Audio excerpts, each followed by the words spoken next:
Hey everybody, welcome back to another live stream. Sorry, I tried to get this live stream up much earlier. I've been setting this up for about 45 minutes right now. It's insane. It's like because you need to have a fancy thumbnail, otherwise you don't get any clicks.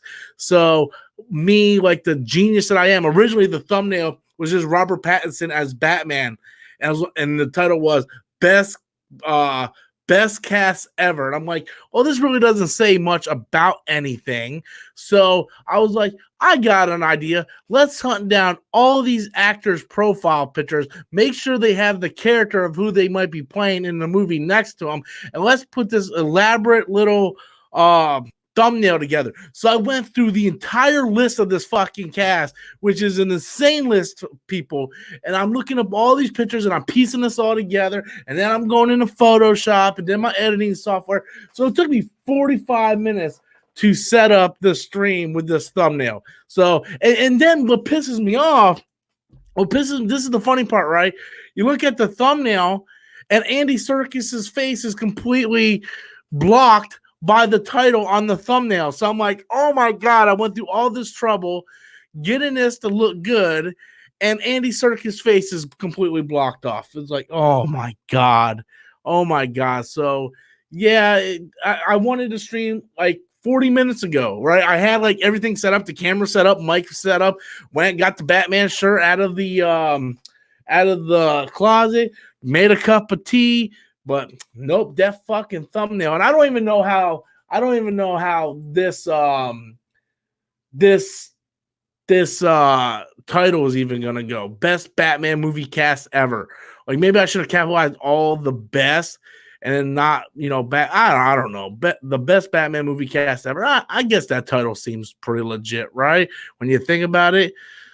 But I'm whatever. I'm not changing the cast, the title anyway. The title is staying right where it is, but that's fine. I'm happy with the way the thumbnail came out, other than the fact that Andy Serkis is completely, blocked in the thumbnail. Oh my God. The endless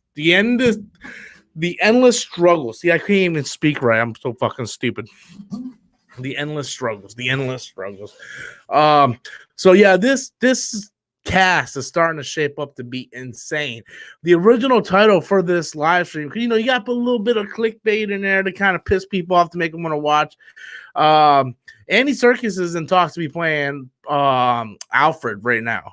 That's what we're hearing. I was hoping he was going to play Penguin, but now they're saying Colin Farrell is going to be in talks to play Penguin, which is great casting. I would like to see him and Andy Serkis swap. It'll be really nice if like they're all around the reading table and like, hey, you want to switch roles with me? Yeah, sure.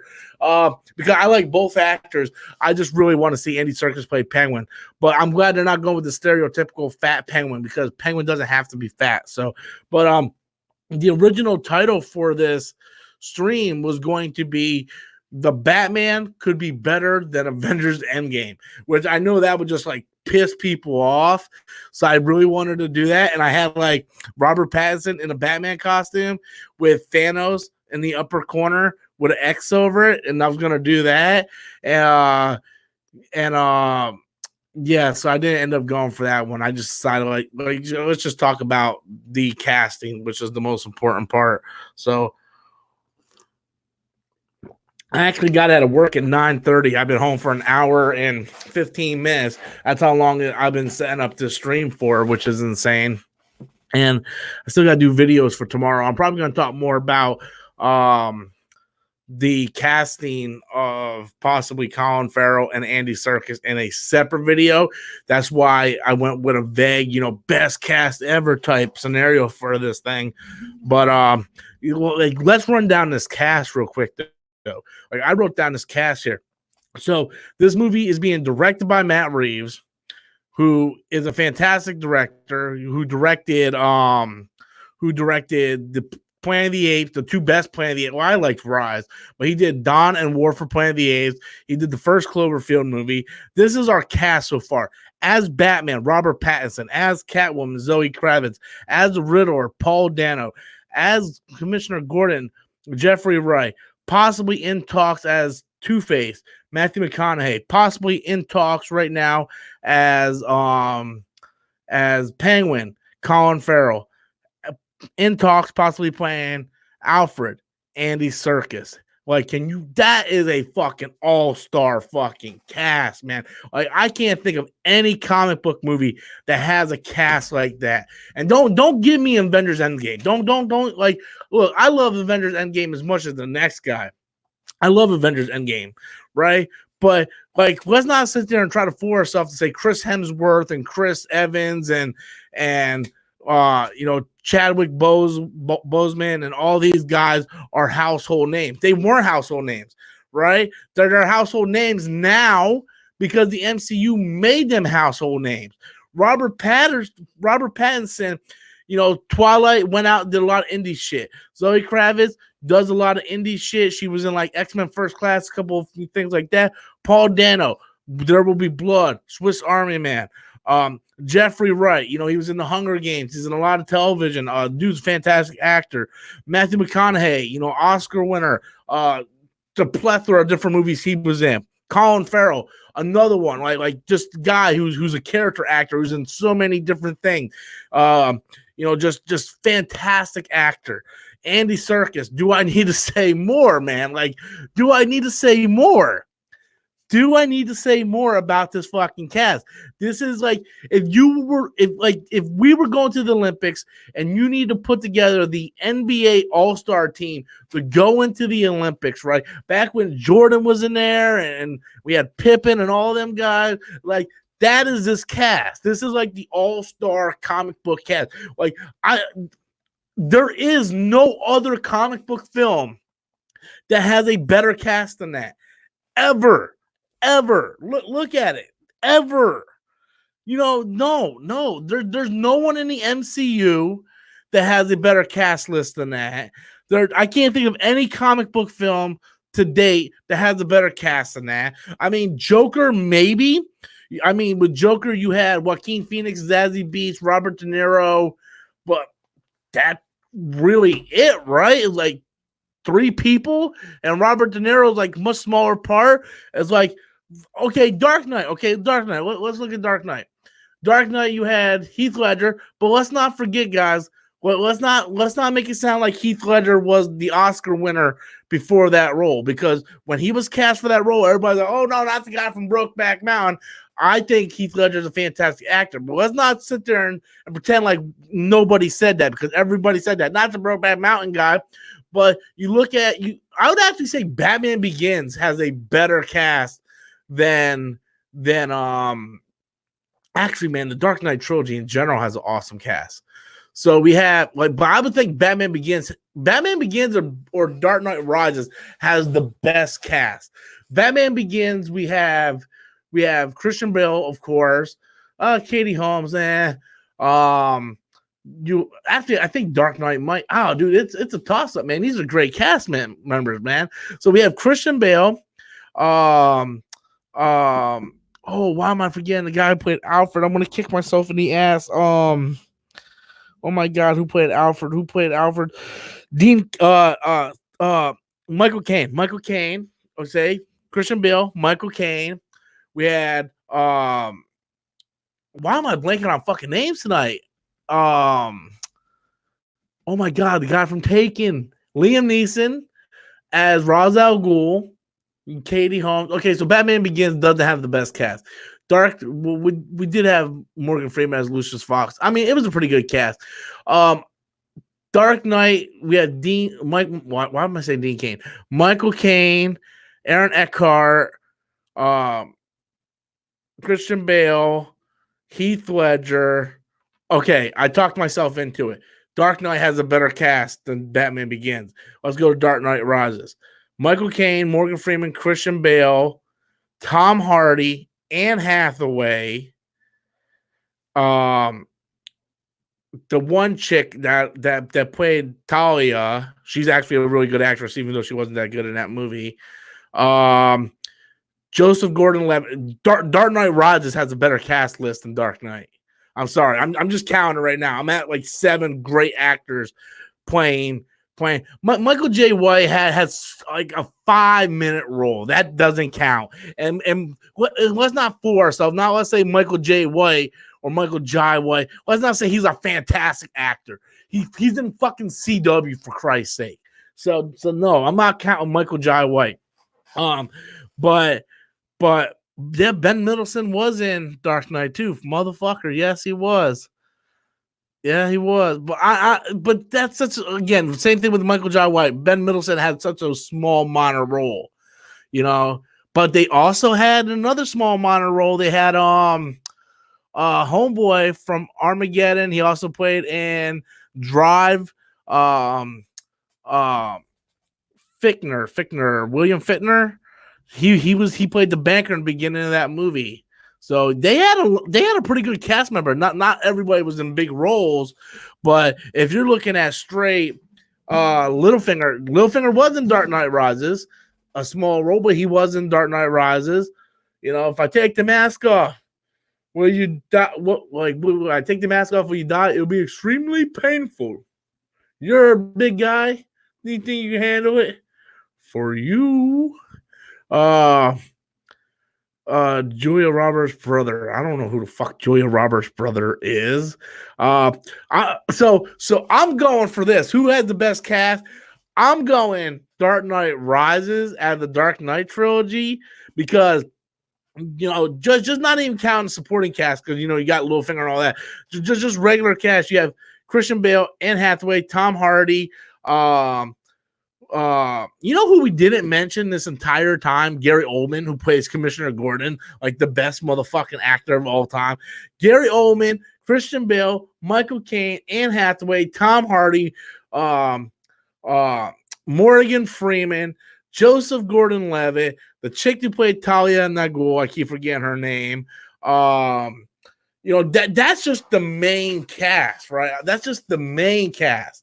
You know, we're not even getting into, you know, the other cast. So yeah, I think Dark Knight Rises has Dark Knight beat, but they both have great cast. They both have great cast. But the point I'm trying to make in all that, is, even though that's a good cast, this is looking to be a good cast, man. This is looking to be a great cast. Robert Pattinson, Zoe Kravitz, Paul Dano, Jeffrey Wright, Matthew McConaughey, Colin Farrell, Andy Serkis. And I don't think we heard the last of casting, because if the rumors are true, I love Gary Oldman too. Gary Oldman's fantastic.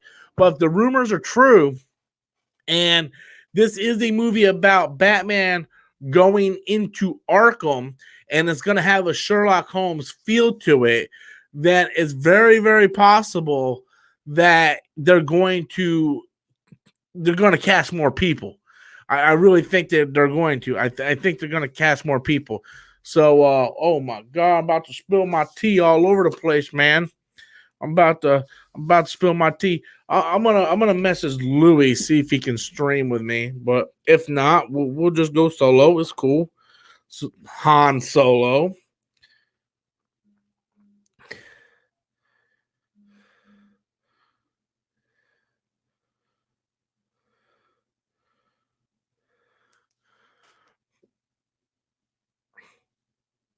Hold on, I just got a message on Twitter. I'm checking this thing.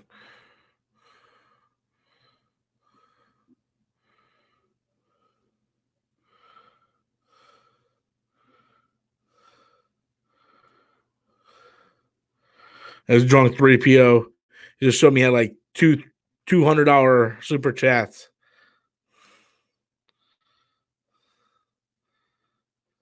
Okay, so Louis gonna jump on.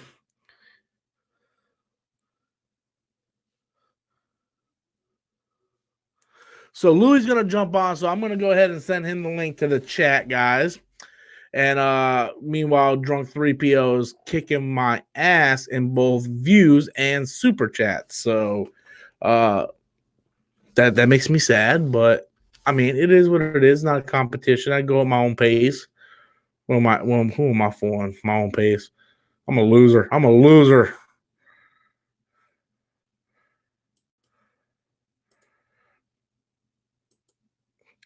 All right. Let me see if I can get Rex in here. He hasn't messaged me at all day, so I don't know. Oh, Papa.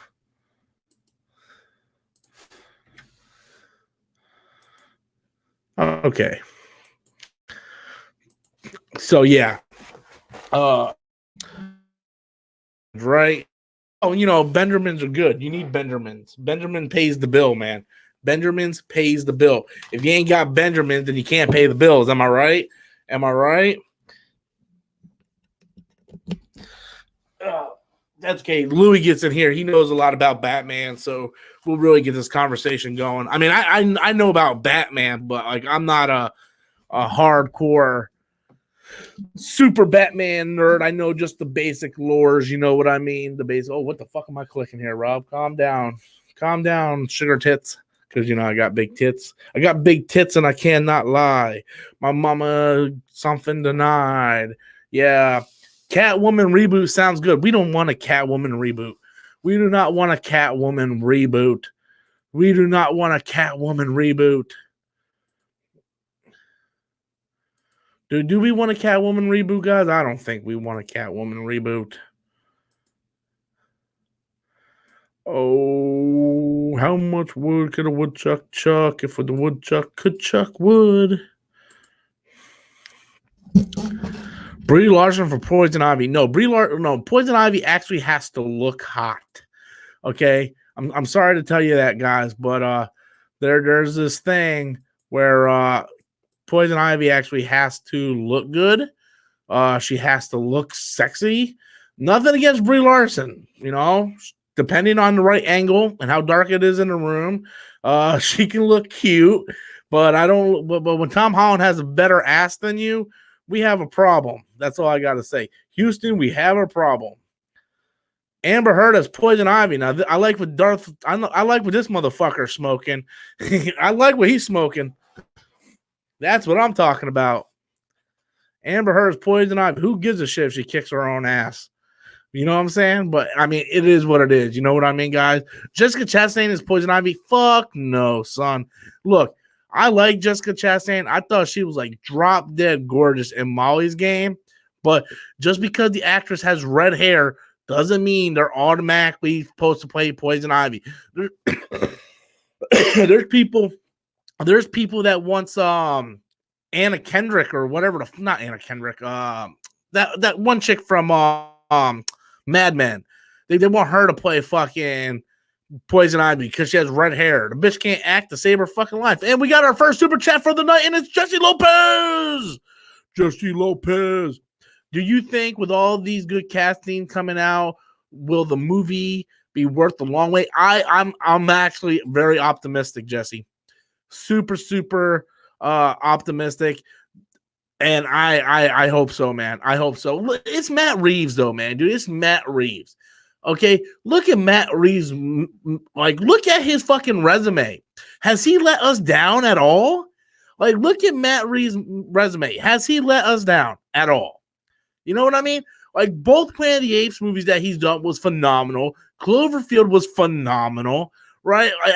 And he got better as he went. Like, Cloverfield was fantastic, but like Dawn and Rise, or not Rise, but Dawn and War, Planet of the Apes were just fantastic character pieces. He casted some great actors in those roles in order to play, these roles, right? Like he put, like, don't forget, like he cast like Gary Oldman and Woody Harrelson and all these, great actors. What was it? Toby Kebbell, I think it was, who they cast to play the bad ape and Dawn of Planet of the Apes. And my headphones are all fucked up. I'm just gonna leave it. Don't mess with it, Rob. Don't mess with it. But yeah, like in Matt Reeves, I trust. If this was another director, I'm like, oh man, dude, it's like taking forever for us to fucking get this movie, man. But yeah, as long as Matt Reeves is attached to this thing, I'm gonna stay in the faith that Matt Reeves knows what he's doing. I'm still bummed out it ain't part of the DCEU, but man, with fucking casting like this, man, like, come on, bro, like, come on. Like, fantastic casting. Thank you so much, Jesse Lopez, for your super chat. I appreciate it. And we got a second super chat from the night, and it's from Omar. And he writes, what's the plot of this movie again? Okay, so this is what I'm hearing the plot of this movie is going to be. Apparently, I don't know if I'm yelling to my mic or not. I got like really close to me, but apparently, it's going to be taking place in Arkham. That's why we're getting all these casting announcements of these villains, right? Like Riddler, Harvey Dent, Penguin, Catwoman, right? This is supposed to be taking place in Arkham. From what I'm understanding, none of this is confirmed. And apparently Matt Reeves has come out recently and said that this movie is going to be very much inspired by a Sherlock Holmes movie, because Matt Reeves wants to focus on Batman being the detective. We haven't had that yet. We have not had that in a Batman movie. We have not had displayed as the world's greatest detective. There was hints of it. There was hints of it in the Nolan's movie, more Dark Knight than anything. The Dark Knight, he kind of did a little detective work, a little bit. You know, when he went over to like Hong Kong to get that Asian guy back or whatever. There was hints of it, but for the most part, we never got to see the detective of Batman. You know, so this, I think Matt Reeves really wants to keep it grounded. He wants to go back to sort of like the Danny O'Neill, Neil Adams detective Batman that is in the comics that we have not got yet. And yeah, I think it could work out great. And Matt Reeves, I trust him with this casting. You know, it just looks phenomenal. So thank you so much for that super chat. Also, everybody who's watching the stream right now, we got 59 people watching the stream. I love each and every one of you guys. If you guys can go ahead and do me a big favor and hit that like button, I surely would appreciate it. We got 16 likes right now. I would like to get that up to 50 likes. The reason why, because believe it or not, guys, for every like you guys hit that like button, it gives the YouTube a better chance of showing the stream in the algorithm to get new subscribers, get it shown to more to the public. So if all you guys can go ahead and hit that, thank you guys. I see we're at 22 likes now. Thank you guys. Yes, please hit that like button. The more we hit that like button, the better the better coverage that this live stream gets. You know what I mean? The more likes, the more people actually be able to watch this stream and get it out there and try to bring in some more people. So thank you for hitting that like button. We got another super chat coming in from Poetic Gangster. Hold on one second. We got Louis coming in, and I'm gonna go ahead and switch to Louis here. Hey Louis, what's going on, buddy? How you doing? Let me get to this. How you doing? I'm all right, man. We got a lot of stuff to talk about with Batman. Got a super chat right here I want to get to real quick. And it says from Poetic Gangster, going way back to Christopher Reeves, Superman dominate in the 80s and Batman dominated in the 90s and 2000. Why doesn't WB and DC get respect for their full body of work? Well, to me personally, and Louis might have a different opinion on this, to me, I feel like WB has just as many misses as they do hits. Like Superman 1, good movie. Superman 2, good movie. Superman 3 sucks. Superman 4 sucks. Batman, good movie. Batman Returns, good movie. Batman Forever sucks. Batman Robin sucks. Superman Returns, not so great. Green Lantern, not so great. Dark Knight trilogy, good. Man of Steel, very diverse. Right, very divisive film. Okay, a lot of people like Man of Steel, a lot of people don't. Man of Steel for me was a film I grew to like. At first, I despised it. I grew to really respect that movie. Batman v Superman, theatrical cut, not so good. So you see where I'm coming from? It's like if you weigh the good and the bad, they're about even. There's just as many good as there are bad. Sort of like the X-Men movies, right? Like there's just as many good X-Men movies as there are bad X-Men movies. So you're saying why doesn't WB get more respect for their full body of work? Because their full body of work is very, very, good and bad evenly. I mean, do you have any comment on that, Louis? No, I mean, you said it. Like, it's always a hit or miss with them. Because even if you go into the Dark Knight trilogy, some people do not like the third one. Yes, that is very true. And honestly, like the third one, I know for like different things that I've read, he wasn't done with Joker. he just had no choice because Heath Ledger died. So it's like even that movie wasn't exactly what he was wanting, but he had to finish off the trilogy. Yep. It's just because so many like missed opportunities. Yeah, and let's not forget, like, look at the DCEU. It's not exactly, you know, knocking out of the park either, because a lot of people didn't like Suicide Squad. The Batman v Superman, the Ultimate Cut, or not, I like the Ultimate Cut, but the theatrical cut that came out in theaters, a lot of people disliked. Then you look at something like Justice League, which was just a total failure. We got films like Catwoman that I forgot to mention because we all try to forget about that shit. That's a DC Warner Brothers movie. So when people are saying like, why are we not showing them more respect?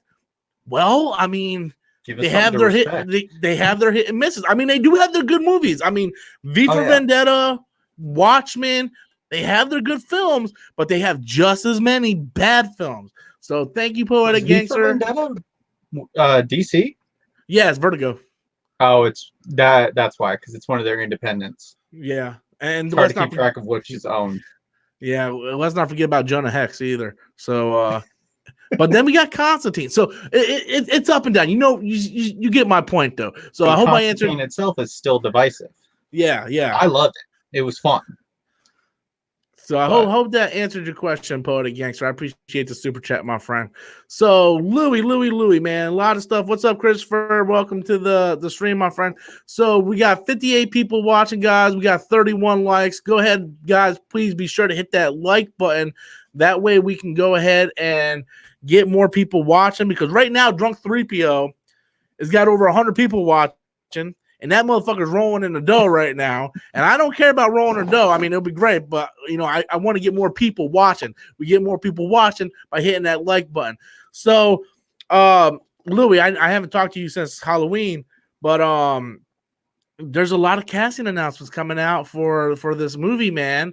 And we got Matthew McConaughey in talks to play Two-Face.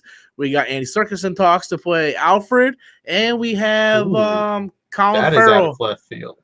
Yes, it is out of left field. And we have Colin Farrell in talks to play Penguin.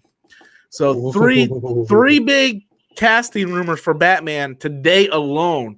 Now, me personally, I'd rather see Andy Serkis play Penguin. But, I mean, dude, I don't care. Like, I don't care. As an Alfred, that would just be so... I mean, like I said, just out of nowhere. And it would be good if they actually make him the kick-ass Alfred that Alfred can be. Because Alfred, I think they really need to, because he needs to be that kind of grounding force, which he has been in the Nolan trilogy, and then even Jeremy Irons. Yeah, like Jeremy Irons was a good kick-ass Alfred, which I feel he doesn't get enough credit because he wasn't really allowed to do much. He was only in 2 films. You know, so that was just kind of waste of him and a waste of J.K. Simmons. But like I was going over the cast like just recently. Let me pull out the list. This is the cast right now for this fucking movie. Robert Pattinson as Batman, Zoe Kravitz as Catwoman, Paul Dano as the Riddler, Jeffrey Wright as Commissioner Gordon, Matthew McConaughey as Two-Face, Colin Farrell as Penguin, and Andy Serkis as Alfred. That is an insane fucking cast list right that there. Is star powered. Each one of them has a chance to be the guy that we look at. I mean, look at they talk about with Colin Farrell all the time in Saving Mr. Banks that he stole the show. And it's like with each one of these guys, they can easily steal the show. Yeah. This is star power personified. Honestly. It's McConaughey though, that dude, comic book film. I've been wanting McConaughey in the MCU forever, man. Like I've been wanting him to play Norman Osborn ever since they announced Spider-Man coming to the MCU. I was like, Matthew McConaughey would be a great Norman Osborn. But now it looks like DC is going to go ahead or at least Warner Brothers anyway, is going to go ahead and gobble him up. And I mean, if they can actually, it's smart. Yeah, if they can get him to actually sign, like, dude, that is great for them. That is great for them. I've wanted to see more action films with him because Reign of Fire, what he did in that movie, he was badass as a motherfucker. Yeah. We Oh try my not to God. talk about we try not to talk about Dark Tower though, but yeah, that movie Dark is Tower was, garbage. It was yeah. Last Action Hero.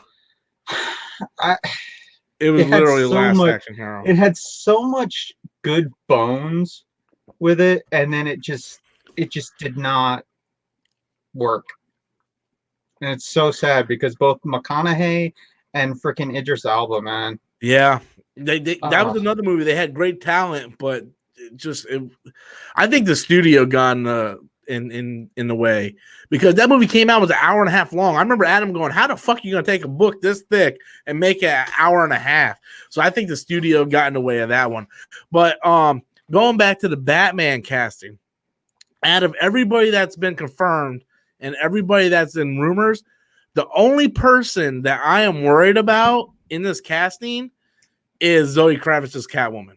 Not saying she's not going to do a good job, so people don't put the comments. I'm just saying, out of the entire body of work of all these actors, she is the most wild card. Like, she's the biggest wild card out of yeah. all those other actors. Like I would bet $1,000 right now Jeffrey Wright's going to knock Gordon out of the park. Like, Andy Serkis is going to knock Alfred out of the park. Like, I guarantee, like, all the other actors will knock out of the park. Zoe Kravitz is the only one that I got the big question mark on. I think she can do great, but the problem is she has that look on her face, and she never gets rid of that fucking look. She just has that fucking goofy ass look where she just looks like she's half high, half asleep, like she kind of needs a dick in her ass or something. And just maybe not the dick in the ass. That was more of a joke, but Better be careful, man. Yeah, I know. Me Too movement. I don't need to get bashed, but if you guys like dick in the ass, huh? What? She can get lost in just the sheer amount of acting talent itself. I mean, like I said, it's a who's who right now. Yeah, and I mean, she can. This will be a great standout role for her. I thought she was very forgettable in X-Men First Class. She was okay in Fantastic Beasts. Like, she didn't really stand out in Fantastic Beasts. Like, most people even forget she's even in that movie. And yeah, I mean, and that's a problem, especially if you're looking at this cast. You don't want to be forgettable. This could be the stepping stone. I mean, truthfully, look at Heath Ledger himself when he became Joker. Yes, everybody knew who he was, but if he would have lived longer than this, that would have been his gateway to superstar. I was actually listening. One of the shows today was it was Collider Live. They had we Roland don't mention Emmerich that show on this channel. Well, no, they had Roland Emmerich on it. That's who I'm talking about. Because he said when he was doing The Patriot, Heath Ledger was the only person that he goes, "I suck," and ran out of the room. And he got his assistant to get Heath back, and it took them 3 weeks. And then he fought for Heath to be there. And even Mel Gibson didn't think Heath would be able to pull it off. And then Heath earned everybody's respect in that movie. And that, I mean, he did great in The Patriot. I never seen it, so I can't comment. I think I did see. I think it's just been a long. How did you go to school and not watch that? Like, they showed it in every American history class. Well, I think my dad watched it a bunch of times. I don't know. All those movies kind of blend in, especially if it's got Mel Gibson in it. Like, every Mel Gibson movie kind of just blends in. That's not necessarily true. I'm just kind of saying it. Thank you for sending your camera. I was hoping you were going to do that at some point. I didn't want to keep looking at you. I don't want to come out and be like, hey, can you send your camera in the middle of the live stream? But hey, I mean, it is what it is. Hey guys, we're at 36 likes. Be sure to hit that like button. Let's try to get this thing up to 50 likes, please. Thank you very much. Yeah, so right before you came on, I was kind of like brainstorming and thinking of another comic book movie that has a cast just as good as this. And the closest one I came to, believe it or not, was Dark Knight Rises. Because I don't count Avengers Endgame. I don't, because I mean, the reason why I don't count Avengers Endgame is because Chris Evans, Chris Hemsworth, like Chadwick Boseman, like Tom Holland, none of those people were really popular until the MCU. The MCU made them popular. These actors are coming in; they're already fantastic actors before they're being established in a comic book film. And the only other film I can think of that has like a cast like that is Dark Knight Rises. It's between Dark Knight and Dark Knight Rises. I think Dark Knight Rises is a little bit more because Dark Knight Rises has Christian Bale, Morgan Freeman, Michael Caine, Anne Hathaway, Tom Hardy, Joseph Gordon-Levitt, Gary Oldman. Yeah, I mean, I didn't even like as soon as you said it, I realized how many big names are in that movie. And what's her name that played Talia Al Ghul? I have no clue who that actress was. I forgot what her fucking hated name her is. in that though. She did not play a good Talia. No. She's awful in the movie, but she's a fantastic actress. Let me see. I'm looking it up right now. Yeah, because Dark Knight has a good cast too, but nowhere near the cast of Dark Knight Rises. Other than Heath Ledger, though, that's the only new addition between Batman Begins and Dark Knight that's really that big. I mean, they had some like smaller characters that had some really good actors, but they were only in it for like 2 frames and then they get out. Like the guy in the bank. I forgot that actor's name, but I love it. William Fichtner. Yeah, but he's only in it for like 2 minutes. The name of the chick is Marion Colcourt, whatever. I can't pronounce her name, but she's a fantastic actress. She was an Allied, but like Dark Knight Rises added Tom Hardy, Joseph Gordon-Levitt, Anne Hathaway, not Morgan Freeman was already in it. And then the chick that played Natalia, where the Dark Knight just had Heath Ledger and Aaron Eckhart. Like they didn't add, And Aaron Eckhart wasn't that big. No, not at the time. He wasn't that big. That was like, I think that was before he was in Olympus Has Fallen. But it ain't like Olympus Has Fallen was like a masterpiece anyway. No. So so I think Dark Knight Rises has a pretty close damn cast, man.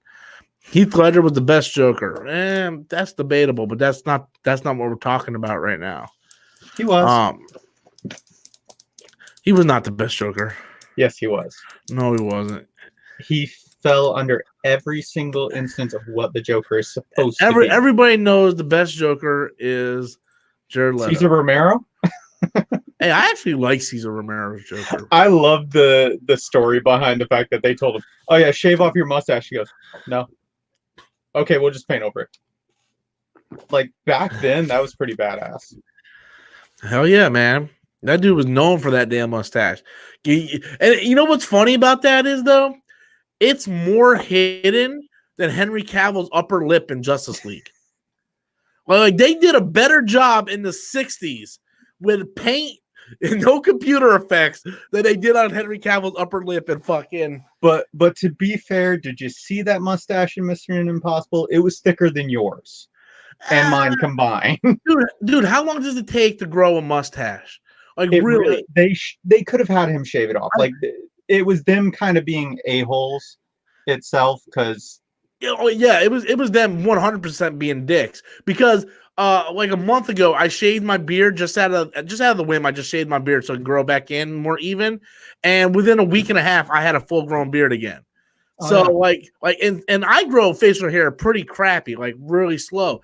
Like I guarantee you, Henry Cavill could have shaved that mustache when done his reshoots and had that fucking mustache grown again before Mission Impossible. It's just they were being dicks, going, "Well, you got a contract, so you can't shave."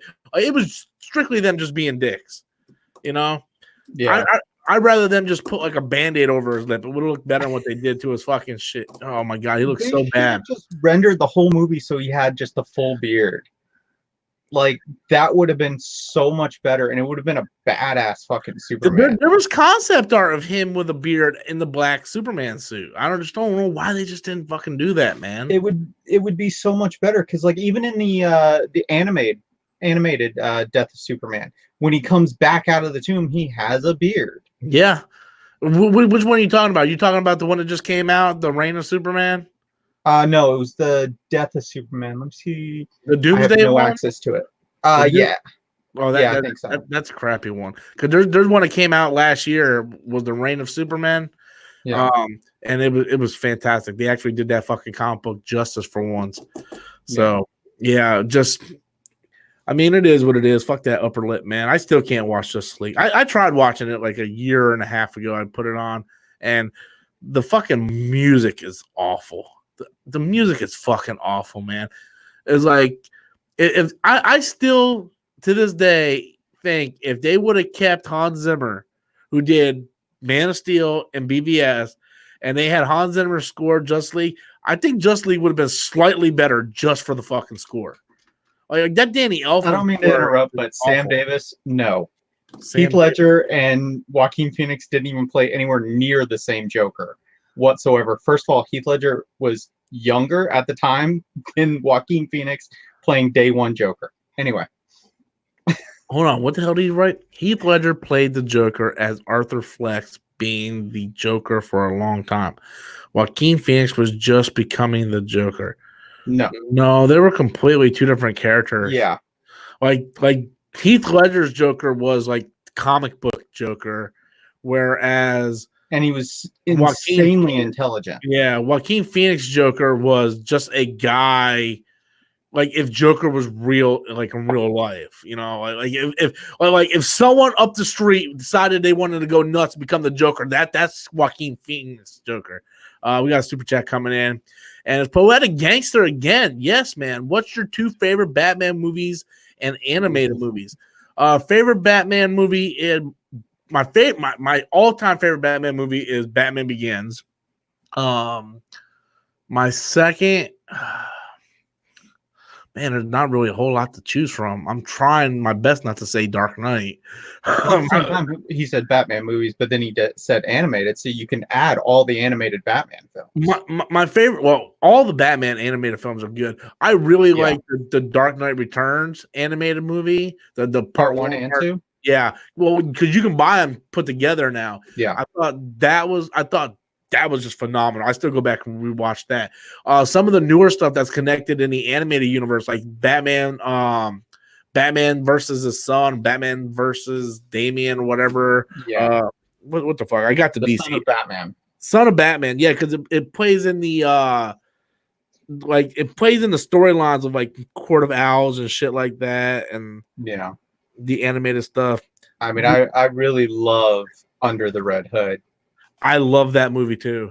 The ending is just so good. Just three people in a room with a bomb. What about everybody's favorite The Killing Joke animated film? that movie was awful, bro. Okay, so but then again, at the same time, the story itself is just such a straightforward story that they did it just not very well. And then, of course, you go Mask of the Phantasm, which is one of the only animated films to be in the theaters. And I'm pretty sure when I was younger, I watched it in the theater. Yeah, I was looking at that right here. They have Batman, Mask of the Phantasm. They have Batman Under the Red Hood, Son of Batman, Batman vs. Robin, Batman vs. Robin, Batman The Dark Knight Returns Part 1 and Part 2. Which Batman, you have to consider those one Batman movie. Year One was fantastic. The animated movie, which was based on Frank Miller's comic, it's basically an animated version of Batman Begins. It's like Christopher Nolan inspired. Yeah, Christopher Nolan took inspiration from Batman Year One. So if I had to choose my two favorite, I would say Batman Begins is my number one, and number two is probably the Dark Knight Returns animated movies. You know, I'm really trying not to say Dark Knight. I like Dark Knight. I think Dark Knight is a phenomenal movie, but it is so fucking overrated, bro. Oh my God, it's fucking overrated. I can see that, but I'd still put it as my number. As far as live action, number one is Dark Knight. It's the one that I ended up seeing 10 times in the theater. When it was re-released, I ended up seeing, dude, this one I was dating my ex, and I would just go to the theater all the time. And then 89 just really sticks out. I can't do 89, man. I can't. I mean, out of the two, I think I've watched Batman Returns more than I watched the original 89. I like Batman Returns more than 89 Batman. I think it's just a better story. This might be sacrilege, but I find Batman 89, I find it boring. I really do. I find it so fucking boring, man. I'm I like, can understand why nowadays you might say that. Did dude, you I always was find it boring? 5 and I thought it was boring. I was born in 84. Like, I was there when they had the cereal with the fucking bank that was saran wrap around the cereal. I was there and I still thought the movie was fucking boring. Like you watch Superman 1 and 2 and Superman's kicking Zod's ass and it's like, oh, this is fun. And then Batman just sitting there staring at a fucking monitor while Joker's going around in a fucking parade. Like, I just found it fucking boring, man. Like, oh my God, it was fucking boring. At least when Batman Returns came out, we had Catwoman I could look at, man. I think I was like 8 or 9 when Batman Returns came out. And to be fair, I think Batman Returns had more action in it. I like the set piece at the end with all the penguins strapped with bombs on them. It's just, that's kind of crazy. There's no way that would fly in today's day and age. Oh, no. I mean, if you look at it, that penguin really did suck. Like I said, I like the Arkham penguin that's kind of running the. New message received. I should probably turn that down, huh? Yeah, you might want to do that. Hey, I wasn't expecting to be on here. You told me you would be ready in 10 minutes. What do you mean you weren't expecting? I was finishing my food. But that penguin really did suck. I prefer the one from Arkham that's kind of running the Iceberg Lounge and kind of just there to give tips to Batman when he gets beat up a lot. But then still, like, fights back. Yeah. But Colin Farrell, you said, was going to be possibly playing Penguin? Yeah, that's a great casting. Jeez, that's going to make you look at Penguin. Like, Yeah. your eyes are going to be on him. So that's going to be interesting.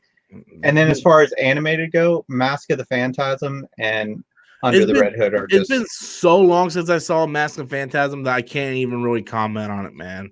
Like, I can remember everything. Like, the fact that you really, like, I guess there's a lot of clues that the female is going to be the Phantasm, but spoilers, man.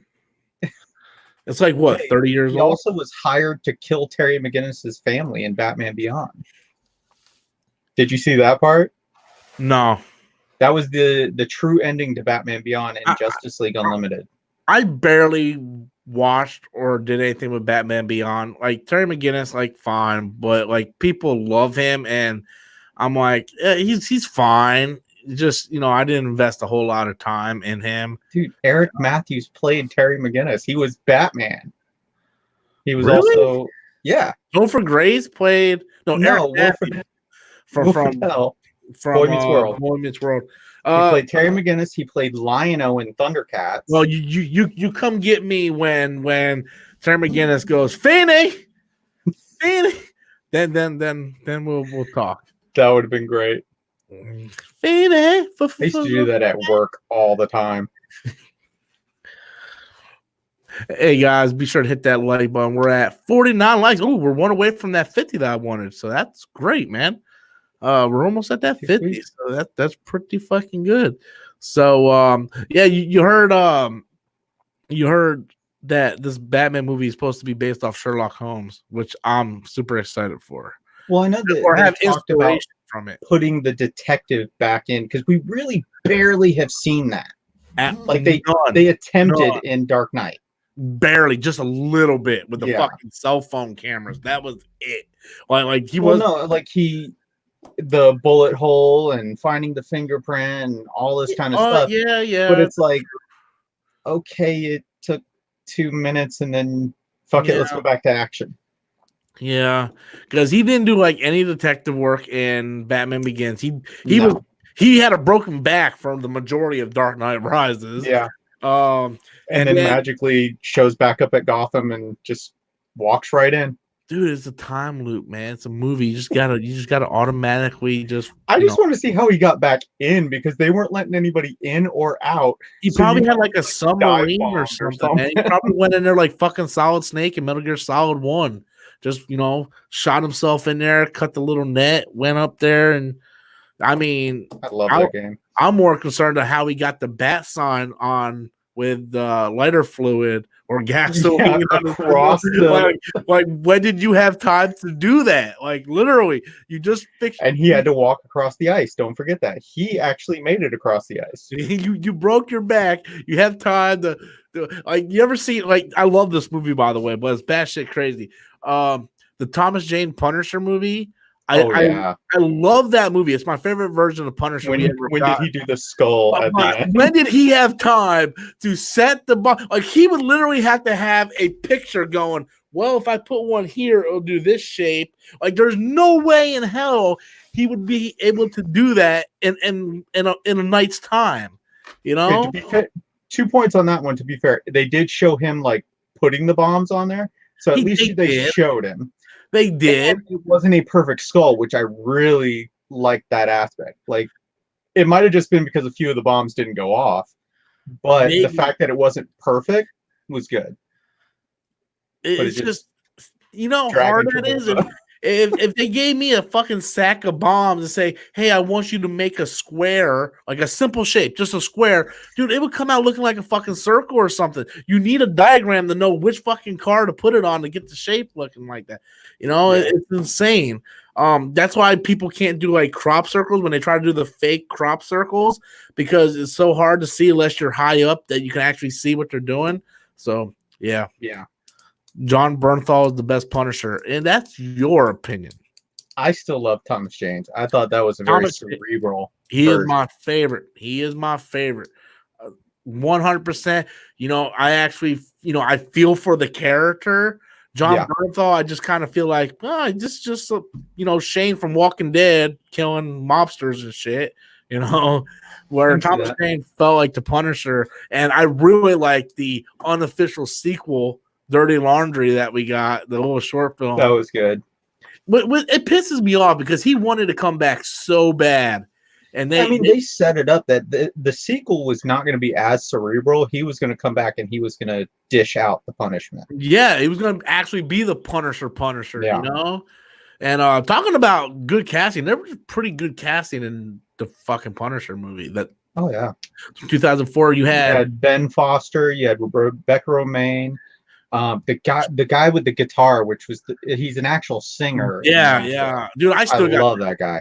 I got that song stuck in my head all the damn time. I'll fucking say that shit. Such a good song. And they had Rebecca Romaine in there. Kevin Nash was in there. John Travolta.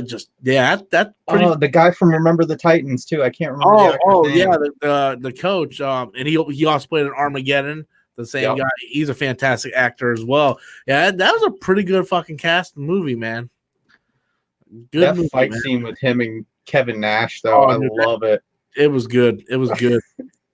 and that's based up right out of the comics too, man. Like he had like 3 different kills right out of the comics. Yeah. Yep. The whole thing with the popsicle with the guy strung up, that was right from the comics. I was like, I saw that in another movie too, where they used that explanation, and I was like, wow, they stole this from Punisher. I can't remember what movie it was, though.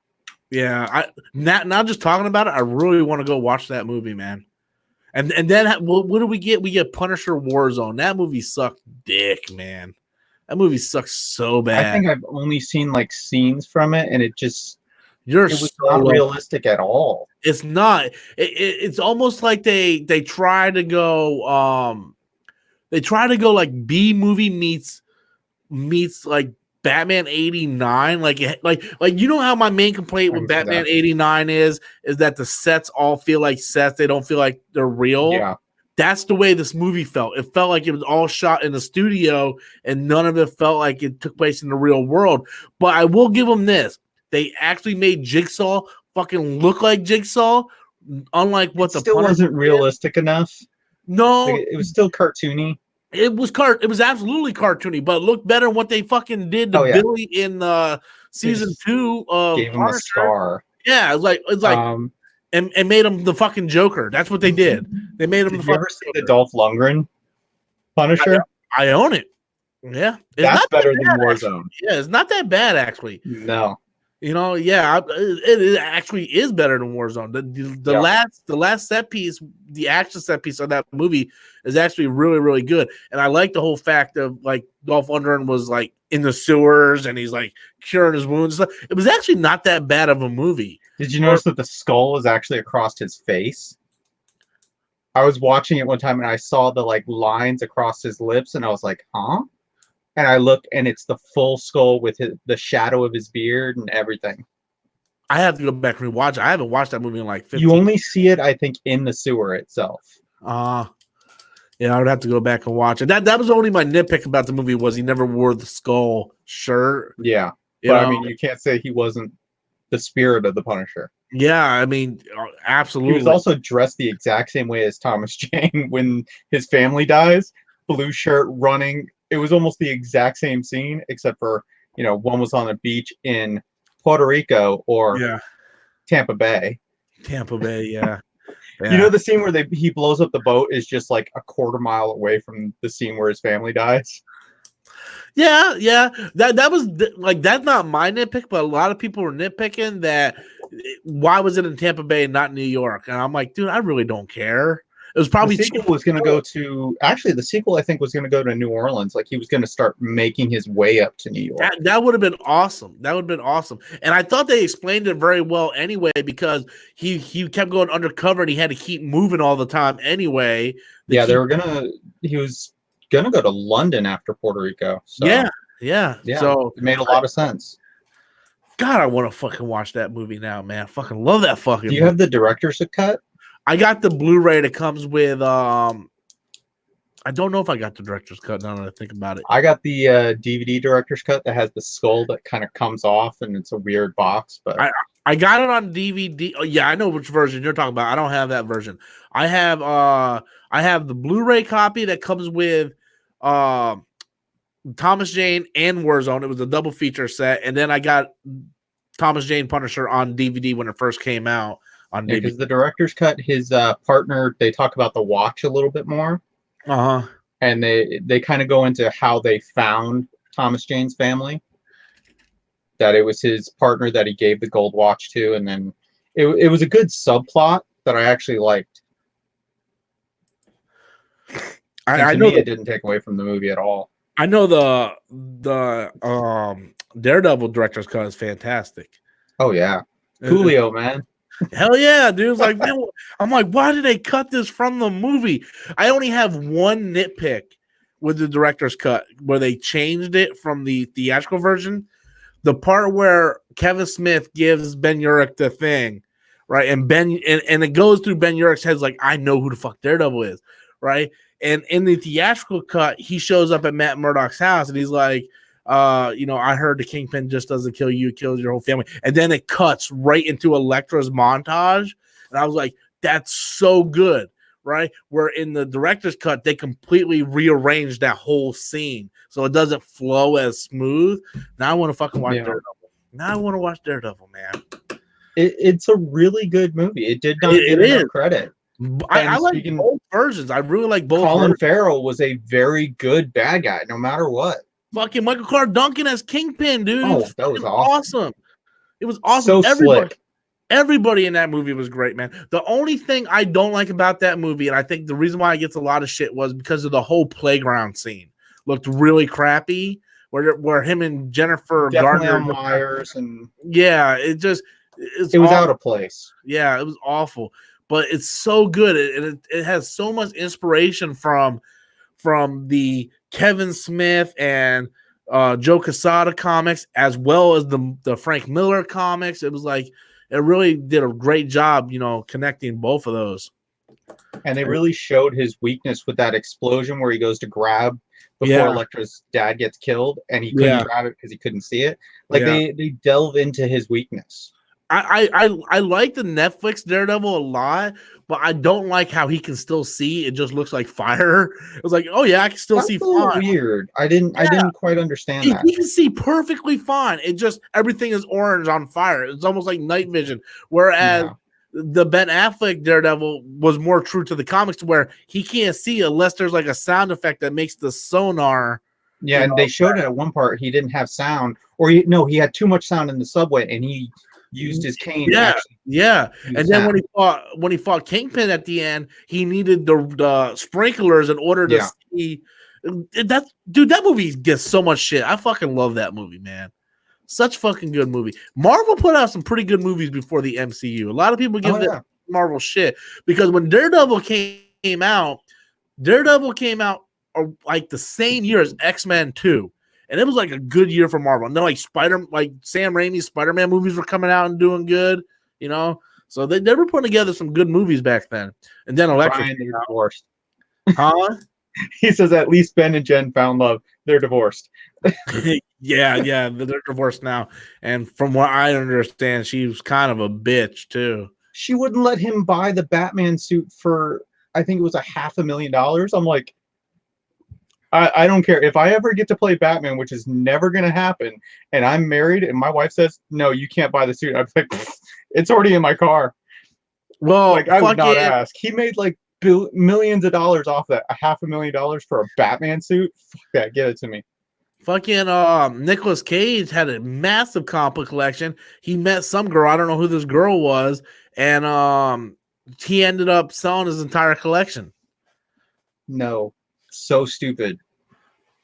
There's only one good reason to sell your collection, and that's the Kevin Smith route. Hey, when you're trying to achieve your dreams. My collection. I got into a car accident. I needed a brand new car. I sold my collection. The only thing I own is my Invincible comics. I think I have like maybe 5 Spider-Man comics other than the ones I have behind me, but yeah, I pretty much sold. Yeah, I never collected comics too much. I do have quite a few. My most prized possession was when I graduated. My uncle gave me the 1990s X-Men issue number 1. That was a series of 4 that create one picture. I had them all. Those. I still have them. They're packed away right now, but I still have them. Not only did I have all 4 of those issue 1s, I had every issue in that series. Nice. From 1 to like I think it went like 150 issues. I had every issue of X-Men, every issue of Spider-Man. I had every issue. I had to sell every fucking thing. Poetic Gangster comes in with a super chat. Poetic Gangster is the only one really giving super chats tonight. I believe there was like a couple other person. Maybe you should check into the robot. Check into the robot. No, that fucking thing is annoying. But yeah, Poetic Gangster. They fixed it today. They did they put it up to $30 and then only turned it on for like 2 portions of the whole thing. They're still working on it. But so I think this is like Poet Gangster's 3rd super chat. He writes, "Do you feel J.J. Abrams or James Gunn can fix the DCEU?" Well, first of all, I don't know where people are getting this notion that J.J. Abrams is doing anything in the DCEU. Yeah, that's what I was about to ask. I get this message at least 2 or 3 times a week from people. Like, I get messages from people saying, "Rob, how come you never talk about J.J. Abrams fixing the DCEU?" Because he's not working in the DCEU. Yeah. He signed a massive multi-million-dollar contract with Warner Brothers. That doesn't mean he's doing shit in the DCEU. Doesn't mean he wants to. Yeah, doesn't mean he wants to. J.J. Abrams has the ability to do stuff for television. Warner Brothers does stuff for television. He could be doing original content. Just because someone signs a deal with Warner Brothers doesn't mean it's going to be with the DCEU. And let's not forget, James Gunn is doing Guardians of the Galaxy 3. So once the Suicide Squad is done, he's going back over to the MCU for at least 3 years to finish Guardians of the Galaxy Volume 3. Will he be back with Warner Brothers? Maybe, but I think he'd rather... Depends on if Suicide Squad does good. Or the Suicide Squad. Well, it's not only that, but I think... I don't think they would go through the trouble of rehiring James Gunn if it wasn't for the fact that Kevin Feige wants James Gunn to usher in the cosmic universe, because Kevin Feige is going to have to start stepping down at some point, you know, like, because now he's going to go over. He'll be stepping back. Better phrase, stepping back. He's not because he just got promoted of all Marvel. He's going to have that, TV, the comics and the movies. Yeah, TV, everything that's related to Marvel. He's over everything now. Yeah. So, you know, and not only that, he's going over and he's going to be doing stuff with Star Wars too. So he's going to have to usher somebody in to do the role that he used to do before he got promoted. James Gunn knows that world. Some may say the MCU wasn't the MCU until Guardians of the Galaxy got there.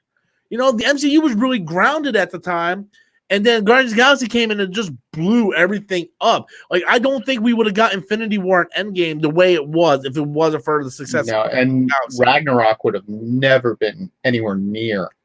Exactly. And I think, like, because we all heard before James Gunn got fired was he was one of the architects of this cosmic universe going forward, you know? And don't you think it's kind of funny how there really isn't no cosmic elements in Phase 4? Because James Gunn ain't there. He's working on Suicide Squad. Yeah. So and that's why, like I was telling you a couple days ago, it's like that's why there's almost no Marvel properties next year. Like there's just none in theaters. The Eternals, which that's going to be a possible throwaway. I don't know how much that's going to be. Actually, I think the Eternals is going to be the most important film in that phase. Because God damn, dude. Fucking drunk 3PO. Is that Lucifer did that? I'm going to ask him. Is that Lucifer? He's making deals with Devil? Because he got 3 super chats, all for $100, like Lucifer usually does for me. Nice. Okay, so next year, actually, they have 3 movies coming out. But one is just the throwaway, let's get in theaters and get it rid of, which is the New Mutants coming out in April. That's going to be not promoted whatsoever. If it makes $100 million in its entire run, I will be surprised. You got Black Widow. That's going to be an interesting one. And this dude's killing it on his fucking shit, man. Motherfuckers got fucking 3 super chats. Oh no, that's Geeks and Gamers who donated. They're donating to themselves. That don't count. That middle one looks like it's Lucifer, though. It's got a picture of a thing. But then you got the Eternals in November. The only other Marvel movie coming out is not a Marvel proper. It's a Sony Marvel, which is Morbius. That don't count either. Yeah, but it's not going to be anywhere in there. So this is why I'm saying Eternals is going to be the most important in this phase. Because rumors are, and I actually believe these rumors, that the Eternals is going to be key into introducing Galactus into this universe. It makes sense. It does make sense. Because I think that's why they also needed James Gunn, because again, the cosmic universe, and I mean, he was introducing Adam Warlock. Yeah, Adam Warlock is a huge character. Yep. I agree, and it's going to be important. But that's why when to answer your question, Poetic Gangster, I don't think J.J. Abrams is going to do anything in the DCEU. If he does, fantastic. But I wouldn't count on it. And James Gunn, it's all going to depend what happens after Suicide Squad. So yeah. And with the DCEU, I mean, we're not even sure if it still exists anymore. The only 2 movies that still exist, or no, the only 3 movies that still exist in it is Aquaman, Wonder Woman, and Suicide Squad. Batman's reboot. I heard Wonder Woman 84 is going to be a reboot of the DCEU. Or maybe not a reboot. They might have to. Maybe not a reboot of the DCEU, but pretend like the previous stuff doesn't happen. That's what I'm hearing. It doesn't make no fucking sense. It really doesn't, man. No. Like, especially when you could just make a Flash movie, do Flashpoint, and just fix the stuff that needs to be fixed, and you don't have to go through the whole reconstruction thing. It literally, if the CW can pull this shit off, I'm pretty sure the fucking major studio can pull this shit off. And they could do something really insane with Batman and freaking do Flashpoint Batman. Bring in Jeffrey Dean Morgan to play Thomas Wayne as Batman. There was rumors about that back in the past. I would love it. I love Jeffrey Dean Morgan. So do I. I love him in anything. I thought I haven't seen the new season, but when they introduced him as Negan, I was like, fuck yeah. And then that whole season just bombed for me because it was all about, oh, you're my bitch. They did 3 episodes. And I was like, okay, just move on. We get it. That was the season I stopped watching Walking Dead. Yeah, that I heard it's gotten better. I don't care. They fucked up the storyline from the comics so bad. There's no redeeming it. Well, like, and they killed too many cool characters off. As soon as they killed Carl, it was over. It was over. You can't, like, if you don't like the actor, recast him. You can't kill Carl. Carl is in the last issue of Walking Dead. He is in the very last issue. He's the character that lasted the entire time. He takes over for his father. It's like, you can't do that. It's like, oh my god. Rick left, but he's supposedly coming back in a movie. Sorry, I'm reading all the shit. They could have killed Glenn. That was not a big deal. But then you go through that season, you kill Glenn, you kill Abraham, you kill Carl, you get rid of Rick Grimes. Like, it's not. Well, first of all, Glenn does die like that. Well, yeah, but see, they only had to kill one person. Well, the thing was, Abraham was supposed to die the season before, because when the fat chick was on the railroad track and Dwight shot her with the arrow, in the comic books, that was Abraham who died. Abraham got the arrow through the eye. Yeah. So like they just fucked. That's why I stopped watching it. They took the storylines and just rearranged it and fucked it up, and they just fucked it. I'm over it. I hate that fucking show. Well, it was good for a point, but then it started to becoming a little too much. Now I was like, okay, who can we kill that will shock everybody? And that's when it became a little too much. You don't have to necessarily kill anybody. Yeah. At that point, I think a lot of the actors wanted to get out. So, in a way to explain, because Dale didn't die until issue 55, 60 in the comics, and they killed him in the second season. Well, I mean, Daryl didn't exist at all. Yeah, Daryl didn't exist at all. And he's still there. And Carol died early in the comics, and she's still there. Yeah. But when they killed, I was still down for it, right? I'm like, okay, it's not as good, but I'll stick around and see what happens. And then as soon as I stopped watching before they killed Carl. I stopped watching when Negan was introduced because it wasn't what was going on. He just kept going after Rick, going, hey, I'm in charge of you. And they would dedicate, like I said, they dedicated 3 episodes to him making sure that Rick knew. And it's like, okay, we got it in the opening thing. We're good. Yeah. Yeah. Now he's supposedly redeemable. I'm like, isn't it in the comics like Negan is a fucking unredeemable guy? He somewhat got redeemed in the comics too. He actually had a great arc in the comics. But once Robert Kirkman left the show and they started going away from his stuff, the show was just awful. It was just awful. I'm looking at the comments to see what's going down because we've been streaming for over an hour. The Walking Dead. I watched 2 episodes. I was done. That main guy I just hated so badly. What main guy? The long-haired guy that we followed through the... the crackhead, drug addict motherfucker? Yeah. Dude, I was ready to cut my fucking dick off to watch that guy again. I was like, dude, this is fucking boring. The sister was hot, but not enough for me to sit there and watch the rest of that fucking garbage shit, man. Yeah. Just no way in hell. The Walking Dead show is different from the comics. That's the point. Well... That doesn't mean I have to make a good show. Yeah, it doesn't mean I have to like it. Doesn't mean it's different. Doesn't mean I have to like it. So, and that's not the point. The point is you have source material, and you can do things that's different than the source material. But when your governor doesn't look like the governor, and he looks like some I still like him, British guy. Oh my god! Like that's not the fucking governor. And they can kill Carl off. But they don't have the balls to chop Rick's hand off. Like, really? That was like a key moment in the comics, man. I think the biggest reason why they did that, it was just going to be too hard to try to cover it up and have him do action sequences and everything. Daryl's brother did it. Come on, how much was he really in the show? He was in the first 3 seasons. The first season, he was barely in it. He was in a pretty heavy in season 2 and 3.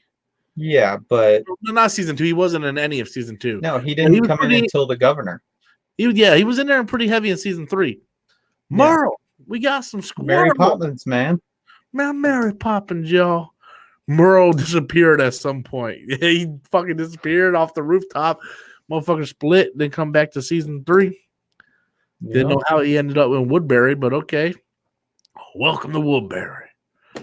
Everyone dies. The end. Not in the comics. Not everybody dies in the comics. They still don't have an ending in the comics. They do have an ending in the comics. It ended. I own the last issue. Was it aliens? No, it wasn't aliens.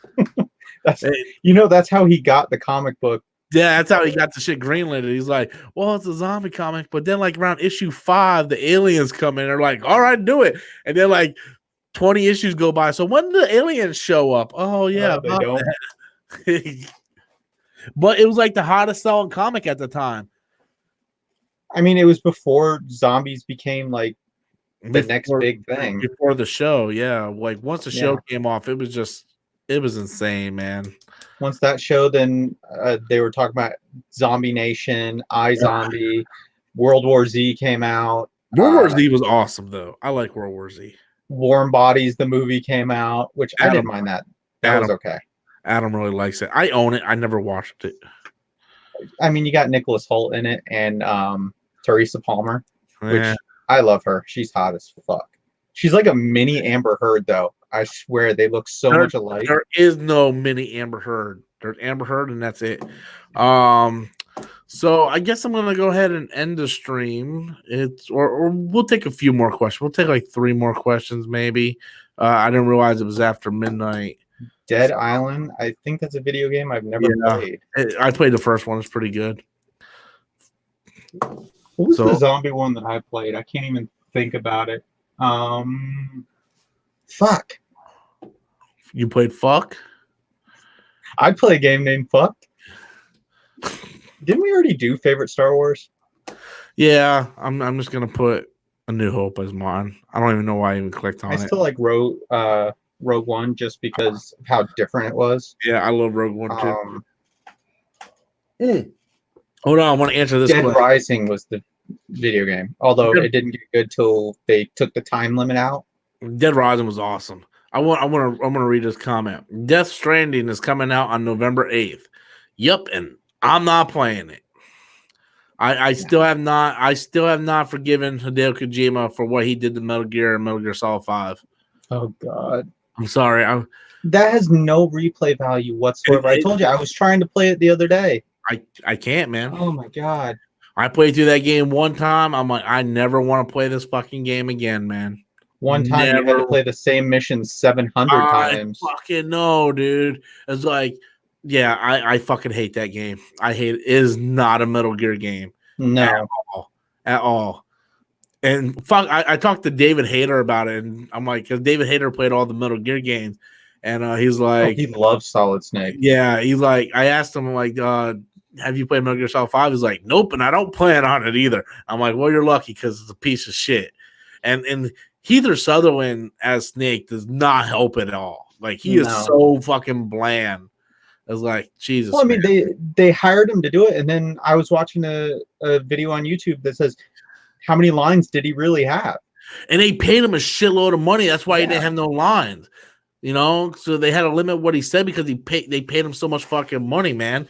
It's like they had good concepts in the game. I think the core story of the game is okay. It's good. I like, you know, it just needs the linear storytelling that all the other Metal Gears do. You know, and you can have a semi-open world because they have to have better open world. Metal Gear Solid. Metal Gear Solid, well, pretty much Metal Gear Solid 1, 2, 3 are pretty open world. Like, you can go anywhere you want in the world.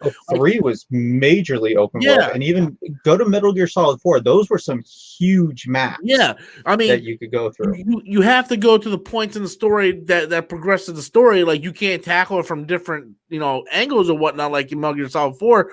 But like Metal Gear Solid 4 was awful, dude. Like, you go up in your helicopter, you go back to Mother Base, then you go to your mission, it plays the credits in the beginning again, then you exit, and then they go back, you play the fucking credits again, and then when you get halfway through the story, you got to replay like 7 missions like 8 times in order to unlock the final chapter. And and Liquid Snake in that game was fucking totally misused. It's like Eli. It's like why you bring back Eli for what? Like what purpose? That's because they're missing an entire mission. That is true. Of the game. Yeah, they didn't get a chance to do that final chapter. And then they went too big with the Metal Gear too, because it's like, how do you? Okay, so we go from this towering 5-story thing, and now Metal Gear Rex is the pinnacle. No, that thing was. It has a whip. Like, what the fuck? It has a whip and it's moving around like the cyborg ninja. Yeah, it was. And that was the other thing. What the fuck happened to Null? Like they brought him in the PS. That was the thing because my friend Lee, me and him are massive Metal Gear fans, right? Like every time a new Metal Gear was coming out, we would replay. Like we would get together, spend the week together at my place, and we would play through all of them again. And we kept thinking like, oh, Metal Gear Solid 5 is going to be like the formation of Foxhound. We're going to get Gray Fox in here and all this. And then like he completely skips over all that shit, right? Like he does this whole thing, well, oh, you're a duplicate, big boss, and all this stupid shit. I'm like, bro, you set up Portable Ops, you set up Null, who's going to end up being Gray Fox, and then you don't touch on him forever. And then in Peace Walker, you don't mention Gray Fox, you don't mention Frankie Edgar, you don't mention Naomi, you don't mention nobody. You bring in Master Miller, which okay, that's fine, but like Portable Ops had Roy Campbell, Null, like it set up the universe more. Where it was really weird when they went into Peace Walker and they took out everybody. The only person that stays is Ocelot, and then, like you said, they introduced Master Miller, which that was great, and I did semi like him in 5. Although I'm sitting there going, wait, this is the guy that Snake trusts too. Like this guy's like blown to shit, man. He barely can walk. Yeah, but then again, he still has moments in the thing where he disarms people with one arm and one leg. I'm like, okay, bad soldiers. The thing with Portable Ops, though, because I actually like Portable Ops. Portable Ops was a good movie. Good. But Hideo Kojima didn't direct that game. He didn't do anything with that game. He just did the story. He produced it, but it wasn't directed or done by him. Because I remember when Peace Walker came out, it was a big thing. Directed by, Hideo Kojima and all this stuff. And you can see where he started going down the dark path with these chapters and level up system and the mother base. Like, the building up your mother base thing should not be mandatory in your game. It should not be mandatory. It is so fucking time consuming. Like, oh, I need this equipment for this mission, but in order to do this, I have to build up this entire fucking mother base. I was like, that's great if you want to do that. I just want to play the fucking game. Yeah. Basically, it should be like your mother base expands with the timing of the game. Yeah. Yeah, it's ridiculous. Like, I don't want to have to. It was fun for like 5 minutes, capturing soldiers and bringing them back, whatnot. But it got so fucking repetitive, and it was like, why am I doing it? And I got to make sure these motherfuckers are eating, and like it was just, I missed too much. It wasn't a great open world concept, and it wasn't even an adequate Metal Gear game. And people were giving this game fucking perfect scores. Like how's this game a perfect score? Metal Gear Solid 4 is leaps and bounds a better Metal Gear game than that. The best 2 Metal Gear games are Metal Gear 3 and 4.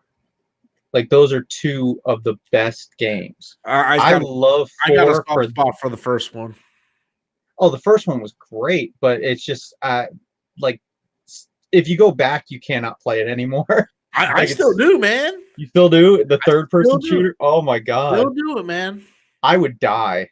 I still do it. I love that fucking game. Just the story and the music, and it's so fucking good, man. It's what part I got stuck on? I guess I just did not pay attention.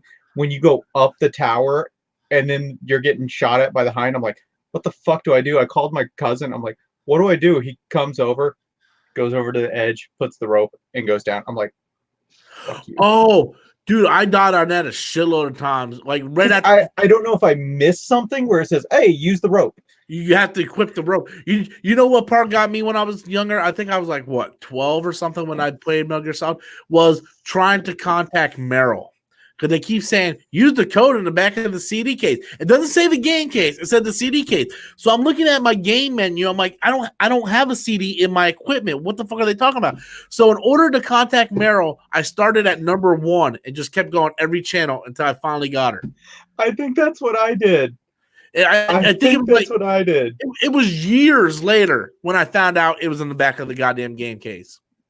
I was Did you ever, for when Metal Gear 3, the substance or whatever it was, did you ever play? Yeah, did you ever play the NES games? I beat them both. When they go, oh, the tap code, it's on the box. I'm like, I don't have a box. You had to go online to figure it out. Yeah. Because when my buddy Lee came over right before Metal Gear Solid 4 came out, I had the PS3 that was backwards compatible with PS2 games. Yeah. And we ran through both the MSX Metal Gear and Metal Gear Solid 2 or Metal Gear 2 Solid Snake. Metal Gear 2 Solid Snake for the MSX, that was a fantastic game. Get over the crappy graphics because it's a Nintendo game, but it's a fantastic really game. That's why I don't know why they don't they've got the stories, just bring them to a 3D environment. It shouldn't be that hard. Me and my friend were saying, like, instead of doing this Metal Gear Solid 5 bullshit, adding more to the story that doesn't do we really need 2 big bosses? Like, it doesn't make sense, right? It's like, why not just reboot the first? Considering it gets blown up in one game and then somehow is appearing, but at the same time, who cares? Like, it wasn't needed. But then, of course, he's also alive at the end of Metal Gear 4. Spoilers. Yeah, dude, I got that spoiled for me. I was so pissed. I took vacation that week, and my brother, Lee, me, and Autumn were all sitting there, and we went through the entire game in one day. We got it at GameStop at 10 a.m. I think we beat it around. I think we beat it like around 5 in the morning, and I bought the special edition strategy guide. And I'm like, I'm not opening this shit for nothing. Well, we kind of got stuck on the Psycho Mantis thing toward the end. So I'm like, I'll open it up to find out what we're doing. So Lee's taking care of Psycho Mantis, and I'm just kind of flipping through. And I flipped the page, and there's Big Boss. I was like, motherfucker. I threw the fucking book. I was so fucking pissed. What was your favorite part about Metal Gear 4? Because I have 2 favorite parts. Well, I'm a softie. So I always break down and start crying in the middle of those fucking games. And when Naomi sacrificed herself, dude, I cried like a motherfucker. Like a motherfucker. I love that part. I like Raiden's entrance. Raiden was a bad motherfucker. By the way, did you play his game? Metal Gear Raiden? Fuck yeah, dude. I own that shit. I love that fucking game. That you can make a sequel to that. That is the true Metal Gear Solid 5. Because it actually takes place after Metal Gear Solid 4. Yeah. They need to make a sequel to that game because that was really good. Yeah, I'm so pissed off they didn't. My 2 favorite parts, it's so nostalgic.